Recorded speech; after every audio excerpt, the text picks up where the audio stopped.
السلام علیکم ورحمۃ اللہ وبرکاتہ۔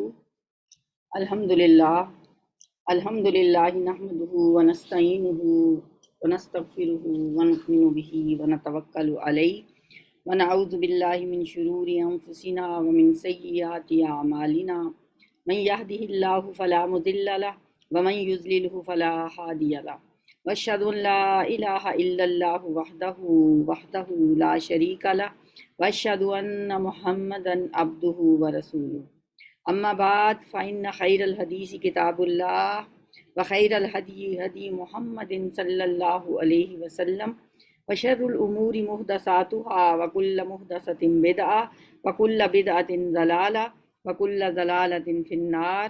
اعوذ باللہ السمیع العلیم من الشیطان الرجیم من حمزہ ونفخہ ونفثہ۔ بسم اللہ الرحمن الرحیم۔ رب اشرح لی صدری ویسر لی امری واحلل عقدۃ من لسانی یفقہوا قولی۔ اللہم صلی وسلم علی نبینا محمد۔ الحمدللہ آج ہمارا 29واں پارہ مکمل ہو رہا ہے۔ اس کے بعد بس ایک پارہ ہے 30واں اور 4 لیسن ہیں، پھر انشاءاللہ ہمارا قرآن مکمل ہو جائے گا۔ جولائی میں آ کے مارچ میں ہم نے شروع کیا تھا رمضان سے پہلے، اور مارچ اپریل مئی جون جولائی کے 5 مہینے میں الحمدللہ ہمارا قرآن مکمل ہو جائے گا۔ بسم اللہ الرحمن الرحیم۔ سورۃ القیامہ۔ سورۃ القیامہ جو ہے اس میں 40 آیات ہیں اور 2 رکوع ہیں۔ پہلا رکوع قدر طویل ہے اور دوسرا رکوع صرف 10 آیات پر مشتمل ہے۔ مکی صورت ہے۔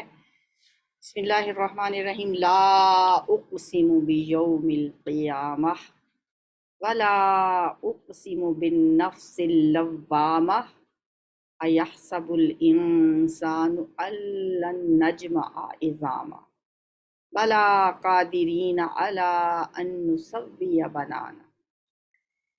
لا نہیں، میں قسم کھاتا ہوں قیامت کے دن کی، اور نہیں میں قسم کھاتا ہوں نفس لوامہ کی۔ بات نہیں سے شروع کی جا رہی ہے۔ سورۃ القیامہ کا آغاز ہوتا ہے نہیں سے۔ یہ نہیں سے ابتدا کرنا خود بخود بتاتا ہے کہ پہلے سے کوئی بات چل رہی تھی، جس کی تردید میں یہ سورت نازل ہوئی ہے۔ نہیں کہنے کا مطلب کیا ہے کہ جو کچھ تم سمجھ رہے ہو بات وہ نہیں ہے۔ میں قسم کھا کے کہتا ہوں کہ بات وہ نہیں ہے، بات کچھ اور ہے۔ اور قسم کس چیز کی کھائی ہے؟ قیامت کی۔ قیامت کے آنے پہ خود قیامت کی قسم اس لیے کھائی کہ اس کا آنا یقینی ہے۔ پورا نظام یہ گواہی دے رہا ہے اس کائنات کا کہ یہ نظام جو ہے یہ ازلی و ابدی نہیں ہے، یہ ایک وقت آنے پہ ضرور ختم ہو جائے گا۔ نفس لوامہ کی قسم کھائی۔ اس سے پہلے ہم نے 13ویں پارے میں بھی نفس کی ایک قسم پڑھی تھی۔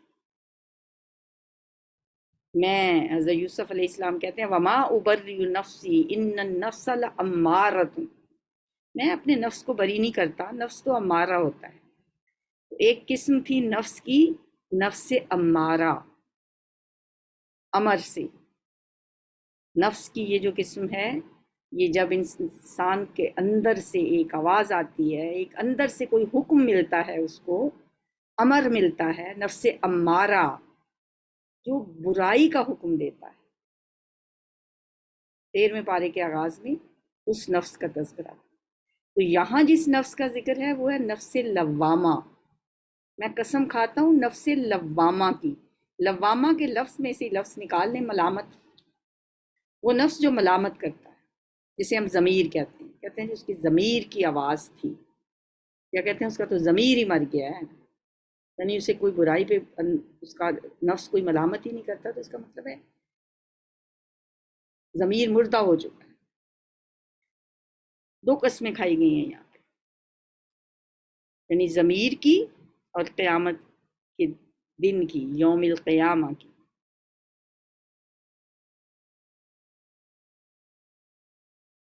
انسان کے اندر ضمیر کا موجود ہونا، یعنی نفس لوامہ کا موجود ہونا، یہ گواہی دیتا ہے کہ انسان اپنے اعمال کے لیے جواب دہ ہے۔ قسم کھا کے کیا کہا گیا؟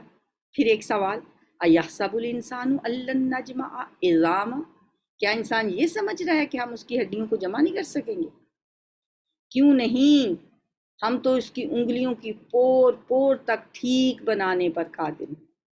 بلا قادرین علی ان نسوی بنانا، یہ جو انگلیوں کی پور ہیں نا، یہ جو انسان کے فنگر پرنٹس ہوتے ہیں، یہ ہم دوبارہ ایسے ہی بنا لیں گے۔ حالانکہ اللہ نے دنیا میں جتنے انسان بھیجے ہیں، ہر انسان کے فنگر پرنٹس ڈفرینٹ ہیں۔ کوئی انسان ایسا نہیں جس کے فنگر پرنٹس دوسرے کے ساتھ میچ کرتے ہیں، اس لیے تو انگوٹھا لگایا جاتا ہے، انگوٹھے سے انسان کی پہچان ہوتی ہے۔ فرمایا یہ جو اب ہم نے بنا لیے ہیں نا، یہ جو پور پور تمہاری بنائی ہے، ہم قادرین علی ان نسوی بنا، ہم اس کی انگلیوں کی پور پور تک ٹھیک بنانے پر قادر ہیں۔ بل یرید الانسان لیفجر امامہ، مگر انسان چاہتا ہے کہ آگے بھی بدعمالیاں کرتا رہے۔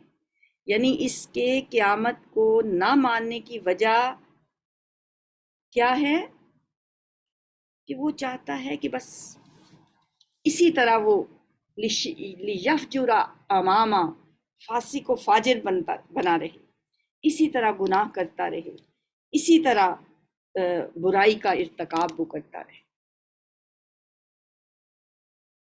یسأل ایان یوم القیامہ، پوچھتا ہے آخر کب آنا ہے وہ قیامت کا دن، بتا دو انہیں۔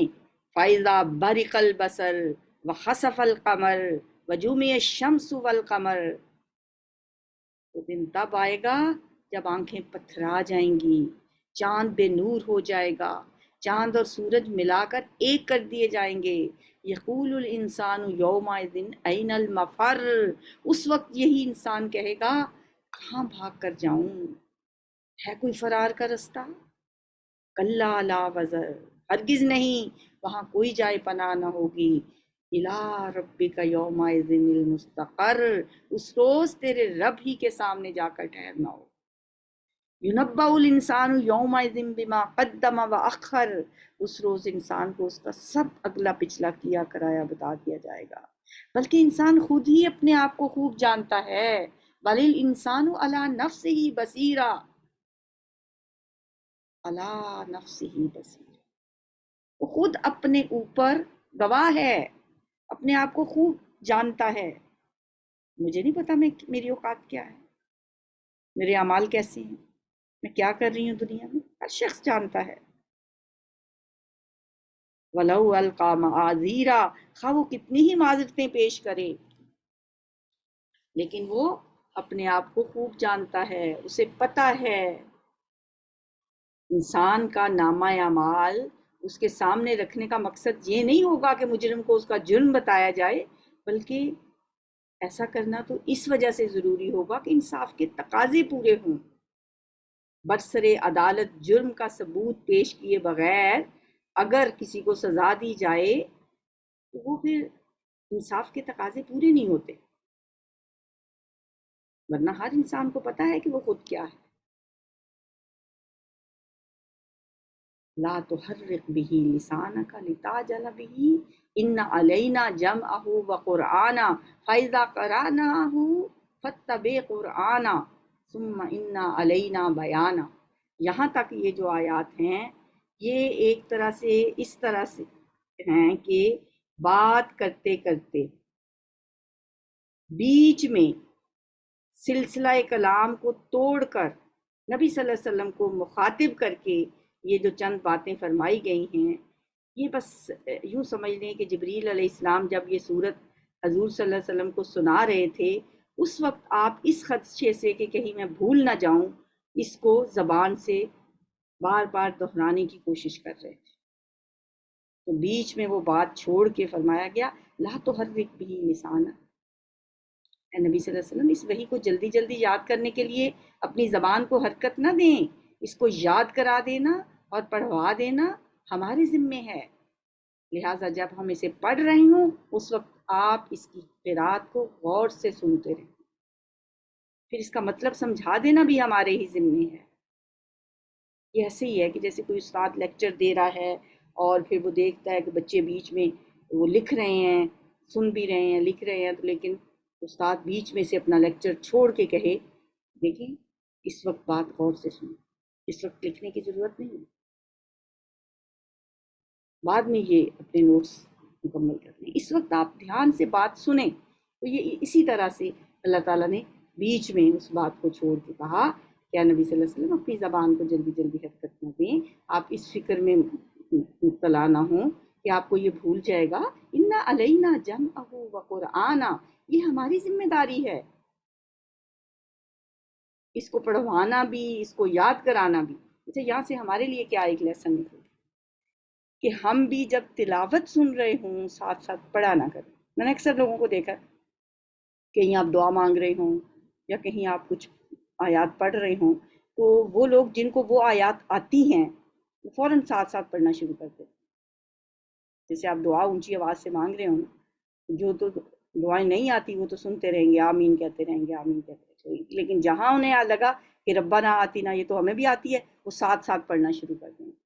تو اس آیت کے بعد اب ہمیں یہ بات سمجھ آ گئی کہ قرآن میں سے جب بھی کچھ پڑھا جا رہا ہو، چاہے کوئی قرآنی دعا ہو یا کوئی اور آیت ہو، بے شک وہ ہمیں آتی بھی ہو، پھر بھی ہمیں خاموشی سے اس کی سماعت کرنی، اسے سننا ہے۔ وَإِذَا قُرِئَ الْقُرْآنُ فَاسْتَمِعُوا لَهُ وَأَنصِتُوا، قرآن کا یہ حکم بھی ہے، اور جب قرآن پڑھا جائے فَاسْتَمِعُوا، استماع، توجہ سے سننا، غور سے سنو، وَأَنصِتُوا، اور خاموش رہو، اس کے ساتھ ساتھ قرآن بھی نہیں پڑھنا، ان الفاظ کو بھی ساتھ ساتھ نہیں پڑھا۔ ہاں وہ الگ بات ہے کہ کبھی کوئی استاد بچوں کو تجوید سکھاتے ہوئے وہ اس طریقے سے سکھا رہا ہو، یا چھوٹے بچوں کو نماز پڑھواتے ہوئے آپ ان کو اس طرح سے یاد کروائیں کہ یہ اس کے ساتھ ساتھ آپ پڑھیں، وہ ایک لیسن ان کو یاد کرانے کے لیے وہ ایک ایکسیپشنل صورت ہے، لیکن ویسے آپ تلاوت سنتے ہوئے یا کسی کے قرآن پڑھتے ہوئے اس کے ساتھ ساتھ نہ پڑھیں۔ پھر آگے سے آیت نمبر 20 سے پھر سلسلہ کلام وہیں سے جڑتا ہے، کلا، ہرگز نہیں، بل تحبون العاجلہ، اصل بات یہ ہے کہ تم لوگ جلدی حاصل ہونے والی چیز یعنی دنیا سے محبت رکھتے ہو، عاجلہ عین سے، اجلت والی، جو اجلت میں مل جائے، جلدی میں مل جائے، دنیا ہی جلدی ملتی ہے نا، آخرہ تو جلدی نہیں ملتی۔ الف کے ساتھ جو عاجلہ ہوتا ہے وہ اجل سے ہے، ایک دعا بھی ہے نا نبی صلی اللہ علیہ وسلم کی، اس میں بھی یہ دونوں لفظ آئے ہیں، عاجلہ اور عاجلہ۔ اصل بات یہ ہے کہ تم دنیا سے محبت رکھتے ہو اور آخرت کو چھوڑ دیتے ہو، وَتَذَرُونَ الْآخِرَةَ وُجُوهٌ يَوْمَئِذٍ نَاظِرَةٌ، اس آخرت کو چھوڑ دیتے ہو جس روز کچھ چہرے تو تر و تازہ ہوں گے، ناظرہ اِلیٰ رَبِّہَا ناظرہ، اپنے رب کی طرف نظر کرنے والے، دیکھ رہے ہوں گے، اپنے رب کے چہرے کی طرف دیکھتے ہوں گے، سبحان اللہ، کیا خوش نصیب ہوں گے وہ لوگ۔ اللہم اجعلنا منہم، اللہم انا نسألک رضوانک، اللہ ہم تیری رضا چاہتے ہیں، تیرے چہرے کی طرف دیکھنا چاہتے ہیں، ہمیں ان لوگوں میں شامل کر لینا۔ وَوُجُوهٌ يَوْمَئِذٍ بَاسِرَةٌ، اور کچھ چہرے اس دن اداس ہوں گے، بسورے ہوئے، تَظُنُّ أَن يُفْعَلَ بِهَا فَاقِرَةٌ، سمجھ رہے ہوں گے کہ ان کے ساتھ کمر توڑ برتاؤ ہونے والا، پتہ چل جائے گا کہ اب ہمارے ساتھ کوئی اچھا نہیں ہونے والا۔ کلا اذا بلغت التراقیہ، ہرگز نہیں جب جان حلق تک پہنچ جائے گی، تراقیہ، کیا منظر کشی کی گئی ہے موت کے وقت کی، وہ وقت یاد رکھو جو ہر ایک کے اوپر آنے والا ہے، کسی کو فرار نہیں ہے، کل نفس ذائقۃ الموت، ہر شخص کو مرنا ہے، ہر شخص کو موت کا ذائقہ چکھنا ہے، اور وہ جو موت کا وقت ہے یہاں اس وقت کا ایک نقشہ کھینچا گیا، وہ کیا ہے؟ وقیل من راق، وقیل من راق، اور کہا جائے گا ہے کوئی جھاڑ پھونک کرنے والا؟ راق، رقیہ شریعت آپ نے سنا ہوگا نا، رقیہ کا لفظ اسی سے راق، جھاڑ پھونک کرنے والا۔ رقیہ بھی جھاڑ پھونک کرنا ہوتا ہے نا، دعا دم کرنا۔ بسم اللہ ارقیک، اللہ کے نام سے میں جھاڑتا ہوں، تو راق کا لفظ وہی والا ہے۔ وَظَنَّ أَنَّهُ الْفِرَاقُ، اور آدمی سمجھ لے گا کہ یہ دنیا سے جدائی کا وقت، جب جان حلق کو پہنچ جائے گی اور کہا جائے گا لے آؤ کوئی حکیم، کوئی ڈاکٹر، کوئی جھاڑ پھونک کرنے والا، اور وہ بندہ تو سمجھ ہی جائے گا کہ اب بس واپسی ہے۔ وَظَنَّ أَنَّهُ الْفِرَاقُ، واپسی کا وقت آ گیا، جدائی کا وقت آ گیا، جو جینا تھا جی لیا، زندگی جو گزارنی تھی گزار لی، چاہے اچھی یا بری۔ وَالْتَفَّتِ السَّاقُ بِالسَّاقِ، اور پنڈلی سے پنڈلی جڑ جائے گی۔ إِلَىٰ رَبِّكَ يَوْمَئِذٍ الْمَسَاقُ، وہ دن ہوگا تیرے رب کی طرف روانگی کا۔ زندگی کیسے گزاری تھی؟ فَلَا صَدَّقَ وَلَا صَلَّىٰ، نہ تصدیق کی، نہ سچ مانا، نہ نماز پڑھی۔ وَلَٰكِنْ كَذَّبَ وَتَوَلَّىٰ، بلکہ جھٹلایا اور پلٹ گیا، پھر اکڑتا ہوا اپنے گھر والوں کی طرف چل دیا۔ یہ روش تیرے لیے ہی سزاوار۔ اولا لک فاولا، اس کا ترجمہ بعض نے یہ بھی کیا ہے کہ بربادی ہے تیرے لیے، پھر بربادی، اور مولانا مودودی نے ترجمہ کیا ہے ہاں یہ روش تیرے ہی لیے سزاوار اور تجھی کو زیب دیتی ہے۔ ایحسب الانسان ان یترک سدی، کیا انسان نے یہ سمجھ رکھا ہے کہ وہ یوں ہی مہمل چھوڑ دیا جائے گا؟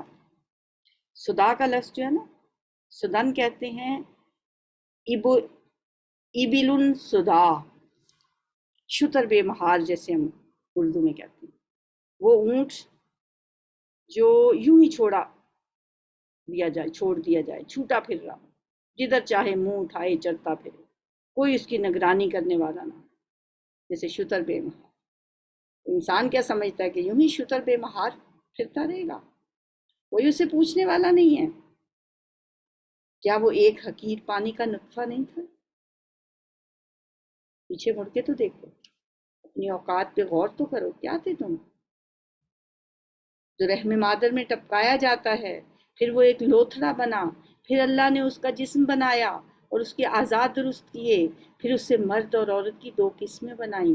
کیا وہ اس پر قادر نہیں ہے کہ مرنے والوں کو پھر سے زندہ کر دے؟ الیس ذالک بقادر علی ان یحیی الموتى، کیا اس اللہ کے لیے اب کچھ مشکل ہے کہ جس نے پہلے اس کو اس طریقے سے پیدا کیا اب دوبارہ نہیں زندہ کر سکتا؟ سورت کا اختتام پھر سوال پہ ہو رہا ہے۔ سورۃ الدہر، سورۃ الدہر جو ہے یہ سورت مدنی ہے، پچھلی سورت مکی تھی، اب یہ مدنی ہے۔ 31 آیات ہیں، 2 رکوع ہیں۔ بسم اللہ الرحمن الرحیم۔ هل اتی علی الانسان حین من الدہر لم یکن شیئا مذکورا، کیا انسان پر لامتناہی زمانے کا ایک وقت ایسا بھی گزرا ہے جب وہ کوئی قابل ذکر چیز نہیں تھا، کچھ بھی نہیں تھا، وہ وقت بھی تو انسان پہ گزرا ہے نا۔ انا خلقنا الانسان من نطفۃ امشاج، ہم نے انسان کو ایک مخلوق نطفے سے پیدا کیا تاکہ اس کا امتحان لیں، اور اس غرض کے لیے ہم نے اسے سننے اور دیکھنے والا بنایا۔ یعنی کس غرض کے لیے؟ آزمانے کے لیے، امتحان لینے کے لیے ہم نے اسے آنکھیں دیں، اسے زبان دی، سماعت دی، وجعلناہ سمیعا بصیرا انا ہدیناہ السبیلا اما شاکرا و اما کفورا، ہم نے اسے راستہ دکھا دیا، خواہ شکر کرنے والا بنے یا کفر کرنے والا بنے۔ دو راستے ہیں اس کے پاس، چاہے تو وہ ہدایت کا رستہ اپنا لے اور چاہے تو وہ گمراہی کی طرف چلا جائے۔ اللہ نے دونوں راستے دکھا دیے۔ ایک اور جگہ بھی آتا ہے من شاء فلیؤمن و من شاء فلیکفر، جو چاہے وہ شکر کرے، جو چاہے وہ کفر کا رستہ اختیار کرے، چاہے تو ایمان لے آئے تو چاہے تو کافر بن جائے۔ انا اعتدنا للکافرین سلاسلا واغلالا وسعیرا، کفر کرنے والوں کے لیے ہم نے زنجیریں اور توق اور بھڑکتی ہوئی آگ مہیا کر دی۔ اب مرضی ہے اس کی، وہ شکر گزار بنتا ہے یا ناشکرا بنتا ہے۔ کفر اور شکر کا اختیار اسے دیتے ہوئے یہ بتا دیا کہ کفر کا رستہ کون سا ہے اور شکر کا کون سا ہے، اور کفر کرنے والوں کے لیے ہم نے کیا انجام رکھا ہے، زنجیریں اور توق اور بھڑکتی ہوئی آگ، جبکہ نیک لوگ جنت میں جائیں گے۔ ان الابرار یشربون من کأس کان مزاجها کافورا، اور جنت میں شراب کے ایسے ساغر پئیں گے جن میں آب کافور کی آمیزش ہوگی۔ یہ ایک بہتا ہوا چشمہ ہوگا جس کے پانی کے ساتھ اللہ کے بندے شراب پئیں گے، اور جہاں چاہیں گے بسہولت اس کی شاخیں نکال لیں گے۔ یعنی یہ نہیں ہے کہ وہ چشمہ کسی ایک جگہ پہ ہے، جدھر کو چاہیں گے اس کی شاخیں نکال کے لے جائیں گے۔ یہ وہ لوگ ہوں گے جو دنیا میں نظر پوری کرتے ہیں۔ یوفون بن نظری، نظر پوری کیا کرنا ہوتا ہے؟ ایک تو ہم پہ کچھ فرائض عائد ہوتے ہیں نا، کچھ ہم نظر مان لیتے ہیں، کوئی نفلی عبادت کہ اللہ تعالیٰ میں، اللہ ہم سے راضی ہو جائے، اللہ کی رضا کے لیے کوئی میرا یہ کام ہو جائے، میں یہ صدقہ کروں گا، میں یہ روزے رکھوں گا، میں یہ، اور پھر ان نظروں کو پورا کرتے ہیں، اللہ کی خاطر نظریں مانتے ہیں اور ان کو پورا کرتے ہیں۔ اور وَيَخَافُونَ، اور وہ ڈرتے ہیں اس دن سے جس کی آفت ہر طرف پھیلی ہوئی ہوگی، اور اللہ کی محبت میں مسکین، یتیم اور قیدی کو کھانا کھلاتے ہیں۔ وَيُطْعِمُونَ الطَّعَامَ عَلَىٰ حُبِّهِ مِسْكِينًا وَيَتِيمًا وَأَسِيرًا، اللہ کی محبت میں اللہ کو راضی کرنے کے لیے یتیموں کو، مسکینوں کو اور قیدیوں کو کھانا کھلاتے ہیں، اور ان سے کہتے ہیں کہ ہم تمہیں صرف اللہ کی خاطر کھلا رہے ہیں، یعنی تم سے ہم نے کچھ لینا نہیں ہے، ہم تم سے کچھ اس کا معاوضہ نہیں چاہتے، کوئی بدل نہیں چاہتے۔ انما نطعمکم لوجہ اللہ، صرف اللہ کی رضا کے لیے، ہم تم سے نہ کوئی بدلہ چاہتے ہیں نہ شکریہ، ہمیں تو اپنے رب سے اس دن کے عذاب کا خوف لاحق ہے، جو سخت مصیبت کا انتہائی طویل دن ہو۔ بس اللہ تعالیٰ انہیں اس دن کے شر سے بچا لے گا۔ سبحان اللہ۔ جو اللہ کو راضی کرنے کے لیے، اپنے آخرت کے دن کی سختیاں دور کرنے کے لیے یتیم، مسکین اور قیدیوں کو کھانا کھلاتے ہیں، اور کوئی ان سے شکریہ تک طلب نہیں کرتا، اور کہتے ہیں نطعمکم لوجہ اللہ، ہم صرف اللہ کی رضا چاہتے ہیں، تو پھر اللہ اس دن کے عذاب سے انہیں بچا لے گا اور انہیں تازگی اور سرور بخشے گا۔ وَلَقَّاهُمْ نَضْرَةً وَسُرُورًا، اور ان کے صبر کے بدلے میں انہیں جنت اور ریشمی لباس عطا کرے گا۔ وہاں وہ اونچی مسندوں پر تکیہ لگائے بیٹھے ہوں گے، نہ انہیں دھوپ کی گرمی ستائے گی نہ جاڑے کی سردی، جنت کی چھاؤں پر جھکی ہوئی سایہ کر رہی ہوگی، اور اس کے پھل ہر وقت ان کے بس میں ہوں گے کہ جس طرح چاہیں انہیں توڑ لیں۔ سبحان اللہ۔ اللہم اجعلنا منہم، اللہم انا نسألک رضوانک والجنہ ونعوذ برحمتک من النار۔ وَيُطَافُ عَلَيْهِ بِآنِيَةٍ مِّن فِضَّةٍ وَأَكْوَابٍ كَانَتْ قَوَارِيرَا، ان کے آگے چاندی کے برتن اور شیشے کے پیالے گردش کرائے جائیں گے۔ چاندی کے برتن اور شیشے کے پیالے، شیشے بھی وہ جو چاندی کی قسم کے ہوں گے۔ دنیا میں کبھی ایسا شیشہ دیکھا جو چاندی کا بنا ہوا؟ یعنی ہوگی تو چاندی لیکن بالکل کرسٹل کلیئر، شیشے جیسی، اور ان کو جنت کے منتظمین نے ٹھیک اندازے کے مطابق بھرا ہوگا۔ ایسا نہیں ہوگا کہ وہ جام جو ہے چھلک رہے ہوں یا وہ تھوڑے کم ہوں، بڑے اندازے سے، قدروہا تقدیرا۔ ان کو وہاں ایسی شراب کے جام پلائے جائیں گے جس میں سونٹ کی آمیزش ہو۔ کانا مزاجہا زنجبیلا، زنجبیل سونٹ کو کہتے ہیں۔ عربوں کو ایسی شراب پسند تھی جس میں سونٹ کی آمیزش ہو۔ عینن، یہ ایک چشمہ ہوگا، فیہا، اس میں یعنی جنت میں، تو سما سلسبیلا، جس کا نام ہوگا سلسبیل۔ ان کی خدمت کے لیے ایسے لڑکے دوڑتے پھر رہے ہوں گے جو ہمیشہ لڑکے ہی رہیں گے۔ ولدان مخلدون، یہ نہیں ہوگا، دنیا میں ہوتا ہے نا کہ ایک چھوٹے سے لڑکے کو آپ گھر میں ملازم رکھ لیں، 2-4 سال گزریں گے تو جوان ہو جائے گا، پھر آپ کہیں گے نہیں اب تو یہ گھر میں مناسب نہیں۔ وہ ہمیشہ اسی عمر کے رہیں گے، ویسے ہی رہیں گے۔ تم انہیں دیکھو تو سمجھو کہ موتی ہیں جو بکھیر دیے گئے، اتنے خوبصورت۔ اذا رأیتہم حسبتہم لؤلؤا منثورا، وہاں جدھر بھی تم نگاہ ڈالو گے نعمتیں ہی نعمتیں، اور ایک بڑی سلطنت کا سر و سامان تمہیں نظر آئے۔ کیسی منظر کشی کی گئی ہے نا جنت، لگتا ہے آنکھوں کے سامنے وہ سارے نظارے آ گئے ہیں۔ ایک جگہ پہ آتا ہے لِمِثْلِ هَٰذَا، ایسی جنت کے لیے، ایسی جنت کے لیے کوششیں کرو، دوڑ لگاؤ، ایک دوسرے سے آگے بڑھنے کی کوشش کرو۔ عَالِیَہُمْ ثِیَابُ سُنْدُسٍ خُضْرٌ وَإِسْتَبْرَقٌ وَحُلُّوا أَسَاوِرَ مِن فِضَّةٍ وَسَقَاهُمْ رَبُّهُمْ شَرَابًا طَہُورًا۔ ان کے اوپر باریک ریشم کے سبز لباس اور اطلس و دیبا کے کپڑے ہوں، ان کو چاندی کے کنگن پہنائے جائیں، اور ان کا رب ان کو نہایت پاکیزہ شراب پلائے گا، رب پلائے گا، خود پلائے گا۔ یہ ہے تمہاری جزا اور تمہاری کارگزاری قابل قدر ٹھہری ہے۔ وَكَانَ سَعْيُكُمْ مَشْكُورًا، جو کوششیں کیں، جو دوڑ دھوپ کی، جو دنیا میں اللہ کو راضی کرنے کے لیے جو کچھ کرتے رہے، وہ راتوں کا جاگنا، وہ لوگوں کی جلی کٹی سن کے مسکرا دینا، وہ صبر کرنا، وہ محنتیں کرنا، وہ سب اللہ کو پسند آ گیا۔ وَكَانَ سَعْيُكُمْ مَشْكُورًا، اللہ نے بڑی قدر کی تمہاری کوششوں کی۔ اے نبی صلی اللہ علیہ وسلم، ہم نے آپ پر قرآن تھوڑا تھوڑا کر کے نازل کیا، چونکہ آپ پہ ایک یہ الزام لگایا جاتا تھا نا، یہ قرآن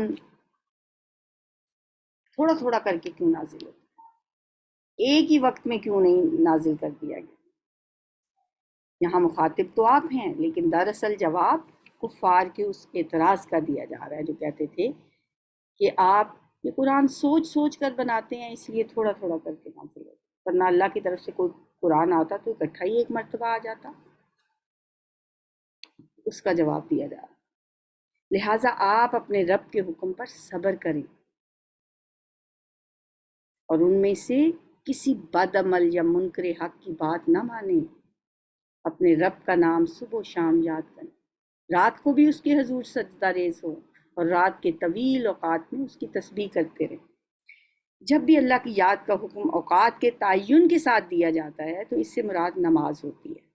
اس آیت میں سب سے پہلے فرمایا وَاذْكُرِ اسْمَ رَبِّكَ بُكْرَةً وَأَصِیلًا، بکرا عربی زبان میں صبح کو کہتے ہیں، اور اصیل کا لفظ زوال کے وقت سے لے کر غروب آفتاب تک کے لیے استعمال ہوتا ہے، اس میں ظہر اور عصر کے اوقات آ جاتے ہیں۔